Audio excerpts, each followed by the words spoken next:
Les populations des régions septentrionales du Togo et du Bénin n'auront plus de déficit électrique.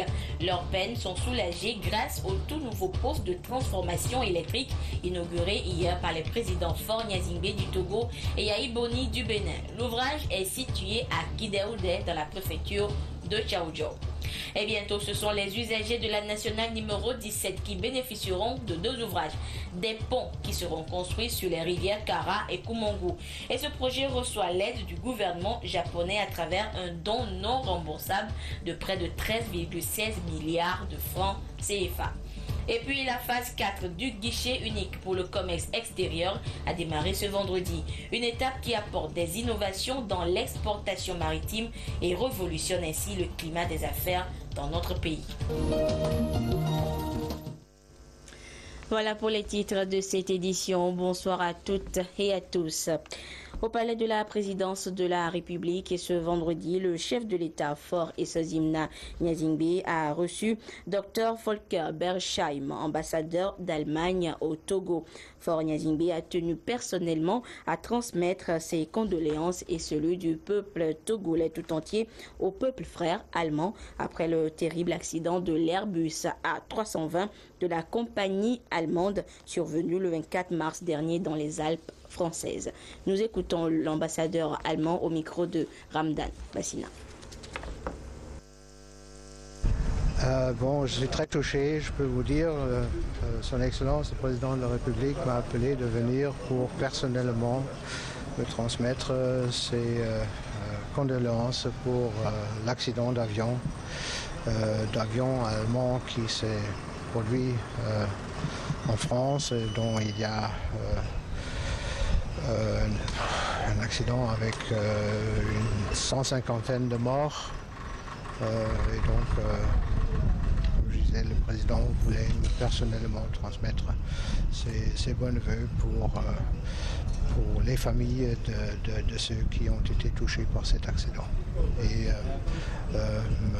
je vais certainement transmettre ce message à mon gouvernement. D'ailleurs, on a parlé des relations bilatérales et de bon déroulement de ces relations.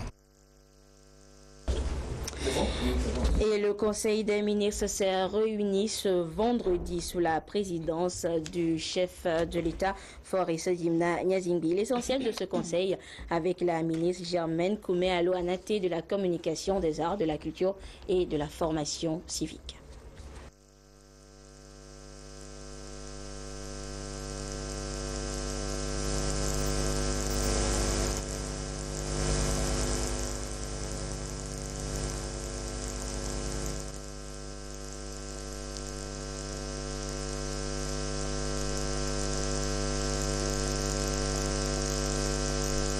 Écoutez, une communication. Nous reviendrons tout à l'heure sur l'essentiel du Conseil des ministres de ce vendredi dans le courant de cette édition. Nous vous l'annoncions dans nos précédentes éditions, l'inauguration jeudi par les présidents togolais Faure Gnassingbé et béninois Yahi Boni d'un poste de transformation électrique à Kidéoudé dans la préfecture de Tchaoudjo. Cet ouvrage réalisé en 19 mois et financé à hauteur de 12 milliards de francs CFA permettra d'assurer une meilleure couverture électrique des régions septentrionales du Togo et du Bénin. Le compte rendu avec Lamarck Bodjona.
Ce moment solennel a permis au ministre Urukura Agadazi, porte-parole des populations, de saluer la présence des présidents Thomas Boni Yayi du Bénin et de Faure Essozimna Gnassingbé du Togo. Il s'est réjoui de l'ouverture de ce poste qui va mettre fin aux baisses de tension de l'énergie électrique dans les deux pays. Le poste de transformation de Kireodé est l'un des projets prioritaires du plan d'action de la CEB visant à assurer la stabilité et la sécurité de son réseau de transport. Ce poste permettra, entre autres, de sécuriser l'approvisionnement d'énergie électrique du nord Togo et même mieux de tout le nord Bénin. Ça d'une part. D'autre part, ce poste a l'avantage, en cas de problème sur la ligne qui quitte Atakoimpo jusqu'à Kara, de secourir par la ligne 66 kV la partie nord du Togo et la partie nord du Bénin. Le poste ici a un autre avantage, c'est que ça permet à partir du site d'alimenter en 20 000 kV la centrale de Sogodé pour les besoins de Sogodé et des environs. Nous avons une grande capacité de transformation ici, 100 MVA, c'est beaucoup. Ça permet donc d'ici les 20 prochaines années, si de nouvelles industries s'installaient minières et textiles, de pouvoir alimenter cette nouvelle usine sans beaucoup de problèmes et améliorer en même temps la fiabilité de la fourniture. Les travaux de construction qui ont duré 19 mois ont été exécutés par l'entreprise chinoise TBEA et financés entièrement par Exim Bank de Chine à hauteur de 11 milliards 797 millions de francs CFA. Ceci grâce à la coopération entre la Chine, le Togo et le Bénin. Le directeur général adjoint de TBEA et l'ambassadeur de Chine au Togo ont félicité les présidents Boni Yayi et Faure Gnassingbé pour les efforts qu'ils déploient afin de faire de leur pays des pays émergents. Les ministres de l'énergie du Bénin et du Togo ont situé le projet et ses caractéristiques et relevé son impact sur les économies des deux pays. Excellences, Messieurs les présidents de la République, le poste de Sokodé que vous allez inaugurer traduit encore une fois, si besoin en était, votre volonté indéfectible d'améliorer continuellement l'accès à l'énergie électrique à vos populations respectives. Excellence, Monsieur le Président de la République du Bénin, Excellence, Monsieur le Président de la République togolaise, le poste de transformation de Sokodé fait partie d'un vaste programme d'extension du réseau. Les divers projets permettront de soutenir la croissance industrielle dans nos deux pays et contribueront à satisfaire la demande des ménages et des industries. Le point culminant de cette inauguration, c'est la coupure du ruban symbolique et la visite des lieux. Dans tous les départements, les chefs d'État ont eu droit aux explications sur le fonctionnement des installations. Installations qui vont permettre aux populations de disposer de l'énergie en quantité suffisante. Je vous le disais, le Conseil des ministres s'est réuni ce vendredi sous la présidence du chef de l'État Faure Essozimna Gnassingbé. Nous retrouvons la ministre de la Communication, des Arts, de la Culture et de la Formation civique, Germaine Kouméalo Anaté, pour l'essentiel de ce conseil. Le président de la République, son Excellence, M. Faure Essozimna Gnassingbé, a présidé ce 27 mars 2015 la réunion hebdomadaire du Conseil des ministres qui s'est tenue au palais de la présidence de la République. Au cours de sa séance, le Conseil a adopté plusieurs décrets et écouté une communication. Le premier décret adopté par le Conseil porte modification de la date du scrutin et de convocation du corps électoral pour l'élection présidentielle de 2015. Ainsi, l'élection présidentielle aura finalement lieu le 25 avril 2015 et non le 15 avril, date initialement retenue. Ce report tient compte de la recommandation formulée par le président en exercice de la CEDEAO, le président ghanéen John Mahama Dramani, au terme de sa visite le 24 mars 2015 et de ses échanges avec les autorités togolaises, ainsi qu'avec les candidats à l'élection présidentielle et la CENI. Cette démarche traduit la volonté d'ouverture et l'esprit conciliant du gouvernement et son souci de décrisper davantage le climat politique en vue d'une élection présidentielle apaisée et sereine. Le deuxième décret adopté par le Conseil porte titularisation de 20 magistrats sortis de l'École nationale d'administration en 2011 et qui ont effectué leur stage réglementaire de 18 mois. Le Conseil des ministres a également adopté un troisième décret autorisant la perte de nationalité togolaise pour 344 personnes qui en ont fait la demande suivant la procédure habituelle. Cependant, il faut préciser que cette autorisation de perte de la nationalité n'est définitive qu'après restitution par les requérants de leurs certificats et passeports togolais aux ambassades des juridictions desquelles ils relèvent pour transmission aux autorités togolaises compétentes. Le quatrième décret pris ce jour en Conseil des ministres est relatif aux missions de l'État en mer. L'état actuel de la réglementation ne permet pas à l'État togolais d'exercer pleinement tous ses droits sur l'espace maritime relevant de sa compétence. C'est pourquoi le gouvernement a mis en place une organisation nationale pour l'action de l'État en mer, destinée à faciliter la collaboration entre les administrations et les services impliqués dans la gestion de l'espace maritime togolais. Le présent décret se situe dans le prolongement de la démarche visant à faire une synthèse qui permettra de clarifier les différentes missions de l'État en mer et de mieux organiser leur exécution. Le cinquième décret adopté par le Conseil porte création, attribution et organisation du Comité national de sûreté maritime. Ce décret permet de tenir compte des nouveaux organes issus de la réforme du secteur maritime et des nouveaux enjeux sécuritaires auxquels nos pays sont confrontés. Ces enjeux imposent à l'État d'accorder désormais une plus grande priorité à la sûreté portuaire et maritime. Le présent décret prévoit à cet effet le renforcement des missions du Comité national de sûreté maritime et le relèvement du niveau de composition de ce comité ainsi que sa présidence. Toujours au titre des décrets, le Conseil des ministres a adopté 2 autres décrets portant réorganisation, attribution du ministère des Postes et de l'économie numérique et création d'une direction générale de l'économie numérique. Ces textes prévoient de prendre en compte le nouveau périmètre des attributions et prérogatives relevant du ministère des Postes et de l'économie numérique. Il est créé désormais au niveau de l'administration générale une direction générale de l'économie numérique.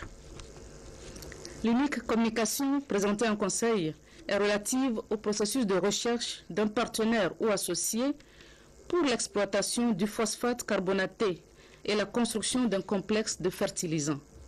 À ce sujet, le ministre des Mines et de l'Énergie a rendu compte au Conseil des ministres de l'évolution du processus en cours qui a déjà permis de retenir et de classer 3 compagnies susceptibles d'accompagner le gouvernement dans cet important projet.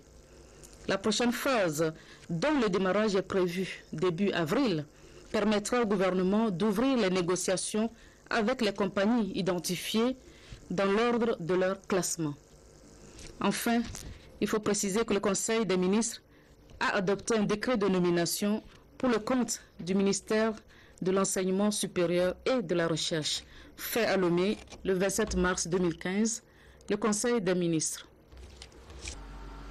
Pour améliorer le climat des affaires ainsi que des principaux indicateurs socio-économiques, le Togo s'est résolument engagé dans un vaste chantier de réforme économique.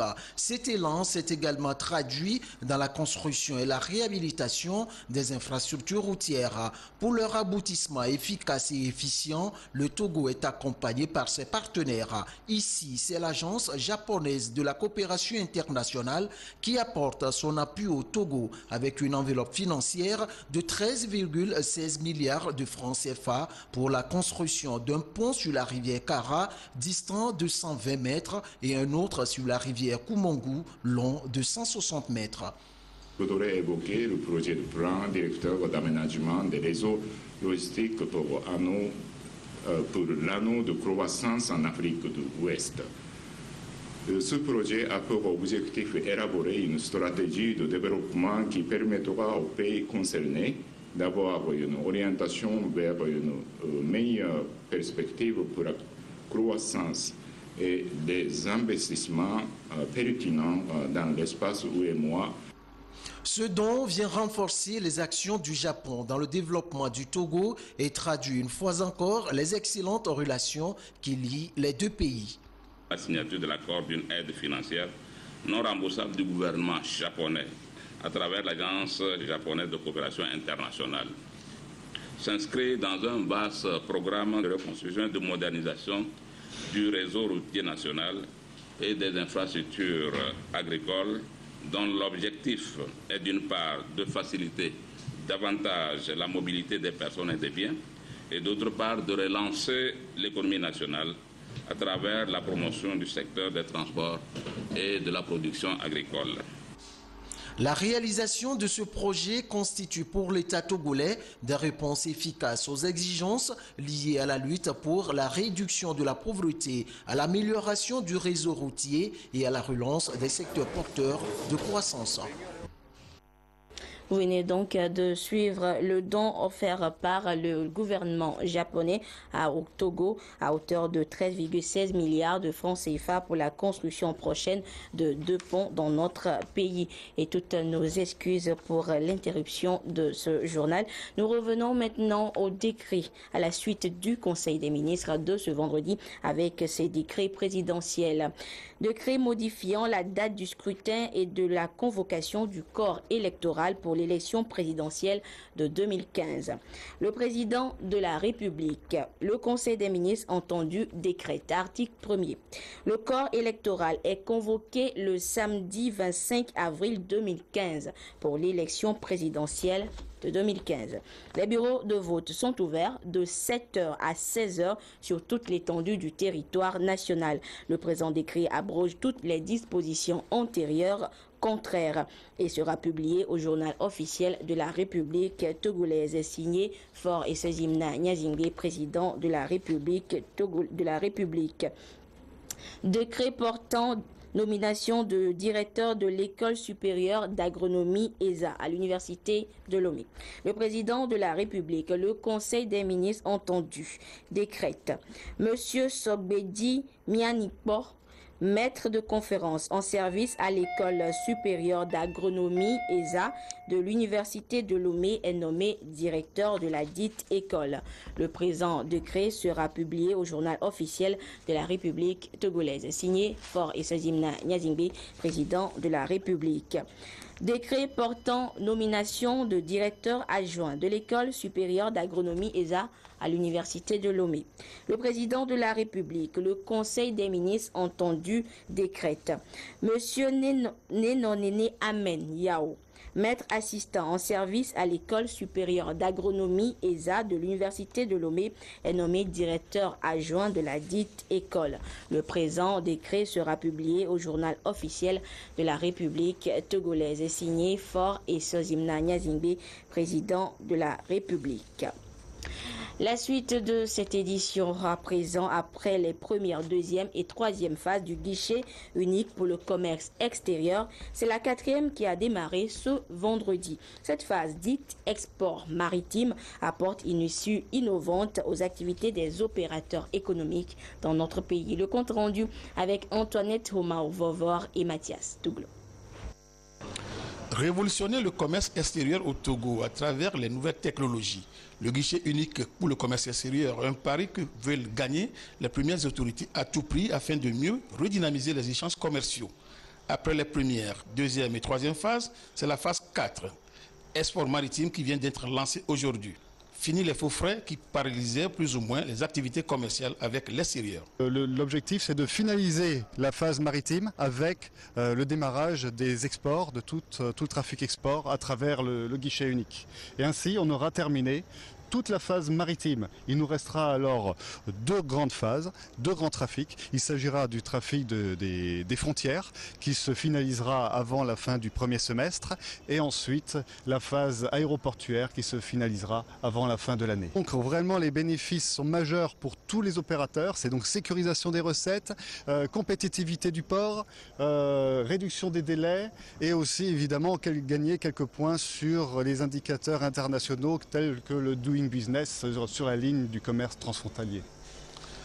Ce nouvel outil qui s'inscrit dans le vaste programme des réformes engagées par le Togo vise l'amélioration continue du climat des affaires. On va retrouver l'ensemble des procédures, à la fois la procédure de déclaration en douane, la procédure de paiement du DFU, la réception des marchandises par les manutentionnaires et ensuite la préparation du chargement des marchandises par le consignataire et terminée par le chargement de ces marchandises sur le navire. Économie de temps, d'argent et respect des délais, voilà quelques-uns des atouts ou avantages que réserve ce guichet unique aux opérateurs économiques. Une réponse inédite à des enjeux très concrets. Plateforme dématérialisée, accessible 24/24 et reliant entre eux tous les acteurs intervenant dans les opérations de commerce international. Le ministre de l'Administration territoriale poursuit sa tournée d'échanges citoyens avec les populations du Grand Lomé et de ses environs. Et ce vendredi, Gilbert Bawara était face aux populations de Baguida. Il les a entretenus sur l'importance d'une élection, du droit de vote et de la nécessité pour laquelle le scrutin présidentiel du 25 avril prochain devrait se dérouler dans un climat apaisé. Le compte rendu avec Tchassina Baga. Les populations de Baguida ont eu la primeur d'apprendre le report du scrutin présidentiel de 10 jours, c'est-à-dire du 15 au 25 avril prochain, selon la proposition du président ghanéen, président en exercice de la CEDEAO, lors de sa visite de travail au Togo où il a eu à échanger avec les différents acteurs politiques. Pour le ministre Gilbert Bawara, ce report va permettre de peaufiner la préparation du processus électoral en cours. Si le report de l'élection présidentielle peut permettre de compléter le travail de la mission de l'OIF, de déterminer les bureaux de vote, de permettre aux partis politiques de désigner leurs représentants dans les bureaux de vote, de renforcer et améliorer la formation des membres des bureaux de vote, d'améliorer et renforcer l'éducation et la sensibilisation des citoyens concernant le spécimen du bureau de vote.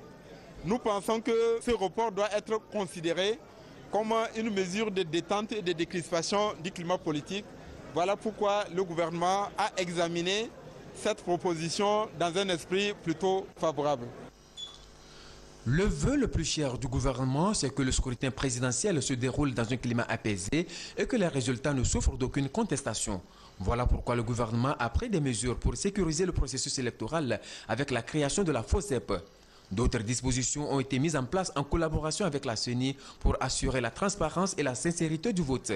Sur ce point, le ministre Gilbert Bawara a insisté sur le décompte des voix qui va se faire devant les délégués et les représentants de tous les candidats dans les 9000 bureaux de vote, mais également la possibilité pour chaque candidat de comparer les procès-verbaux de ses délégués avec ceux des autres candidats. Les mesures pour la consolidation du fichier électoral ont été expliquées aux populations de Baguida. Le souci du gouvernement de lever définitivement les doutes et les inquiétudes qui sont exprimées en invitant l'Organisation internationale de la francophonie à venir aider la CENI dans les efforts de consolidation des listes électorales. Tous les candidats ont été invités à désigner des experts qui travaillent actuellement avec les experts de l'OIF afin que toutes ces inquiétudes-là puissent être levées. Toutes ces mesures ont rassuré les populations de Baguida qui promettent des élections sans violence dans leur localité. Ce que le ministre dit, bon, ça nous rassure parce que souvent dans le canton de Baguida, nous sommes à peu près visés comme étant les acteurs, mais souvent nous avons remarqué que ces violences viennent d'ailleurs, qu'à travers leurs caravanes, qu'ils organisent mal, surtout surtout la rencontre des caravanes provoque des chocs et ceux-là qui provoquent ces violences repartent. Et nous, les habitants de Baguida, nous sommes des victimes de ces violences. Donc aujourd'hui, le ministre nous a rassurés, nous sommes contents. J'ai apprécié le discours du ministre Bawara qui nous a apporté beaucoup de choses, surtout au niveau de Baguida. On doit laisser nos guerres, nos frères, nos haches là et être ensemble pour bâtir ce pays. Le ministre Gilbert Bawara a exhorté les populations de Baguida à se dresser comme un seul homme contre les violences lors du scrutin présidentiel du 25 avril prochain afin que le vainqueur puisse se concentrer exclusivement sur les questions de développement socio-économique du Togo. Même message apporté par les responsables du parti UNIR, préfecture de Daï, aux populations de cette localité. Le compte rendu avec Pierre Sousoupan. De sensibilisation et d'information à l'endroit des militants et sympathisants du parti UNIR, région des Plateaux. Ça et là, à travers nombre de cantons de la préfecture de Dany, les populations ont été entretenues sur la convention du parti UNIR tenue à Kara. Les raisons du choix du candidat du parti et la vision de ce dernier pour le Togo ont été passées en revue. Nous avons tenu à rencontrer les femmes de Dany aujourd'hui dans l'objectif de les entretenir sur les travaux de la convention de notre parti tenue à Kara. Les informer du choix du candidat, le nom de notre candidat qui est le président Faure Gnassingbé, et les raisons qui ont sous-tendu le choix de Faure Gnassingbé comme candidat du parti UNIR aux prochaines élections. À la tête de l'équipe, Messan Kossi Orvor, député à l'Assemblée nationale, natif du milieu. Il a, au cours de cette tournée à la base, exhorté la population de Dany à se mobiliser le moment venu pour voter dans le calme. Partout où ils sont passés, des messages de paix, de sécurité et de sérénité avant, pendant et après la présidentielle ont été véhiculés. Les activités de la semaine de l'emploi ont pris fin hier à Lomé. 4 jours d'échanges autour de la problématique de l'emploi au Togo qui ont permis aux responsables des ressources humaines de plusieurs entreprises de présenter au public leur offre de services ainsi que les profils nécessaires à leur matérialisation. Environ 11 600 visiteurs ont été enregistrés à cet événement qui était à sa 3e édition. Le compte rendu avec Ali Danjouma et Clarisse Atikle. De l'emploi, notamment les demandeurs d'emploi, l'administration publique, les agences publiques et privées d'intermédiation et de placement, les instituts et écoles de formation professionnelle ont mis à profit la 3e édition de la semaine de l'emploi pour accroître les possibilités d'insertion des demandeurs d'emploi. Nous avons affiché certains noms là-bas, après lecture de certains CV qui nous intéressent déjà, que nous avons déjà eu contact avec eux pour venir au moins prester chez nous et voir ce que c'est. Nous avons eu la chance de rencontrer des jeunes qui ont demandé les différentes possibilités de travail qu'offre la Caisse nationale de sécurité sociale, mais nous avons eu la chance aussi de rencontrer des travailleurs qui recherchent de l'information de sécurité sociale. L'événement a été aussi inclusif aux personnes en situation de handicap qui se sont rendues visibles à cette semaine de l'emploi au Togo. Nous avons pu sensibiliser les entreprises qui ont, pour la plupart, compris la nécessité d'impliquer les personnes handicapées et à qui on a fait tomber la peur du handicap. C'était essentiel d'abord. Et nous avons reçu des personnes handicapées elles-mêmes à qui on a donné confiance, renforcé leur confiance pour leur propre potentialité. Des échanges sur des thématiques liées à l'emploi, à l'animation des stands, en passant par des entretiens avec les entreprises. L'occasion était propice durant les 4 jours pour le public de mieux connaître les entreprises susceptibles de recruter. Ce qui a été intéressant comme point fort, c'est les niches d'emploi que les gens ne connaissaient pas, sur tous les secteurs, et ce qui va permettre de continuer leur recherche avec efficacité et de déboucher encore sur d'autres emplois qui étaient cachés. Il faut continuer toujours à améliorer le cadre de concertation. Il faut que tous les acteurs s'asseyent pour discuter. Et ensuite, il faudrait que nous permettions, à l'avenir, nous essayons de chercher des voies et moyens en augmentant les possibilités d'emploi aux jeunes et aussi essayer par tous les moyens pour permettre aux jeunes d'être plus compétitifs sur le marché de l'emploi. La semaine de l'emploi a enregistré au total 86 entreprises présentes à travers les stands avec 11 600 visiteurs. Sur place, 200 promesses de stage, 5 000 primo-demandeurs d'emploi, 1 500 entretiens d'embauche, 1 200 entretiens personnalisés ont été réalisés. Également, 283 cartes de demandeurs d'emploi ont été délivrées, 1 800 chercheurs d'emploi sensibilisés aux vertus de l'entrepreneuriat et 50 groupements informels de jeunes mis sur pied rédigent déjà leur plan d'affaires. Des résultats pour lesquels se félicite le gouvernement à travers le ministère en charge de l'emploi. Il y a une forte mobilisation de ce secteur en vue de partager avec ceux qui sont intéressés par la demande d'emploi de l'information. Et puis on a aussi eu des réflexions, des débats, des communications qui ont été de façon massive et adhésive, suivies par un grand public. La semaine de l'emploi au Togo a débouché également sur des recommandations, entre autres la pérennisation de cette initiative pour ainsi créer un cadre de dialogue entre les entreprises, les universités et instituts de formation. Il faut repenser les curricula pour une adéquation formation-emploi. Et quelle formation pour quel emploi était justement le thème de cette semaine de l'emploi. Et ce même thème sera repris durant l'émission Au cœur de la nation de ce soir. Ce sera à partir de 21h en direct sur la télévision togolaise avec Franck Missité et ses invités. L'Alliance nationale des consommateurs et de l'environnement a organisé mardi dernier à Lomé une rencontre de partage d'expériences sur la lutte contre le trafic illicite des espèces de la faune et de la flore au Togo. L'objectif est de lutter contre la criminalité faunique dans notre pays et surtout le trafic de l'ivoire. Emmanuela Adjaklo, Medina Bacha, Salami. Le braconnage et le trafic des espèces menacées ont pris de l'ampleur ces dernières années. L'écosystème ne compte plus que 500 000 espèces, contre plus de 2 millions il y a 50 ans. Face à cette criminalité environnementale, des actions sont menées aussi bien au niveau national qu'international. Le Togo, en la matière, a fait des prouesses avec la mise en place des mécanismes performants de lutte contre ce fléau. En témoigne la saisie de quelques mois de plusieurs tonnes d'ivoire au port autonome de Lomé. Il y a l'ensemble des forestiers sur le territoire qui pour faire la sensibilisation, qui également pour faire la répression évidemment. De notre côté, on a mis des moyens améliorés au niveau du port et également au niveau de l'aéroport pour vraiment filtrer tout ce qui est en train de sortir au niveau du pays. C'est ce qui nous a permis d'avoir l'année dernière plus de 6 tonnes d'ivoire.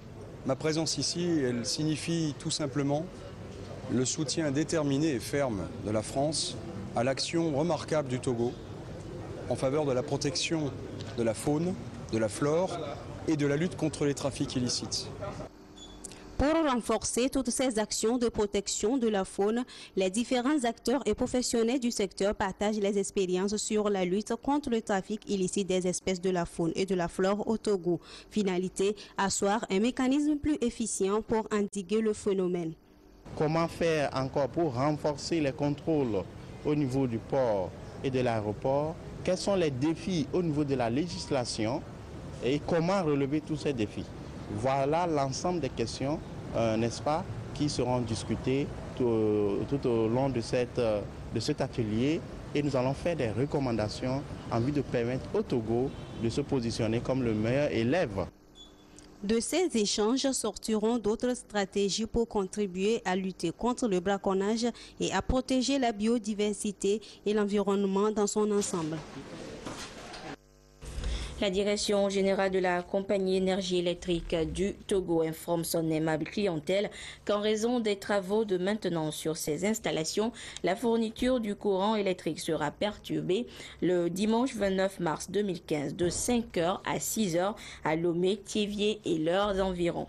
À cet effet, la CET recommande que les appareils soient débranchés en cas de coupure et ne soient remis en service qu'après le retour de l'électricité. La direction générale de la CET présente ses excuses aux clients des zones concernées et les remercie pour leur compréhension. Voilà, ainsi se referme cette édition. Toutes nos excuses pour les difficultés constatées. Mais avant de vous quitter, je vous rappelle l'information du jour. C'est le report de l'élection présidentielle au samedi 25 avril 2015 à l'issue du Conseil des ministres de ce vendredi. Excellente suite de nos programmes. Au revoir.